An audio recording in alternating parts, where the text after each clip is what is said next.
আসসালামু আলাইকুম সুপ্রিয় দর্শক, আশা করি সঙ্গেই থাকবেন।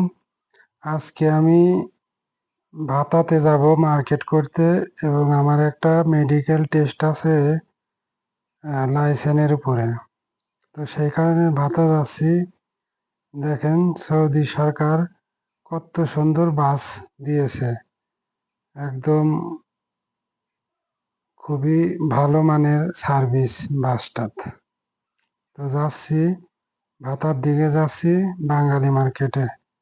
ভাতা একটি বাঙালি মার্কেট আছে, আপনারা অবশ্যই জানেন।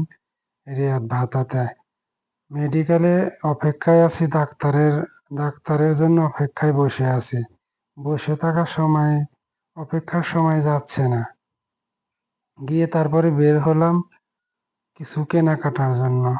তো ঢুকলাম এ দোকান সে দোকান, এ দোকান ও দোকান দেখে তারপরে মুরগি, দেখেন মুরগি দুইটা মুরগি কিনলাম। মুরগি ছিলায় দিতেছে দেখেন। তারপরে মসজিদে আজান হইলো, নামাজ পড়তে গেছি। দেখেন আমাদের বাংলাদেশি বর্তমানে অবস্থা খুবই খারাপ, মসজিদে থাকে। তবে সৌদি আরব আসবেন বুঝে শুনে আসবেন। অবশ্যই ভালো লোকের মাধ্যমে সৌদি আরব আসবেন, নইলে অনেক পস্তাবেন।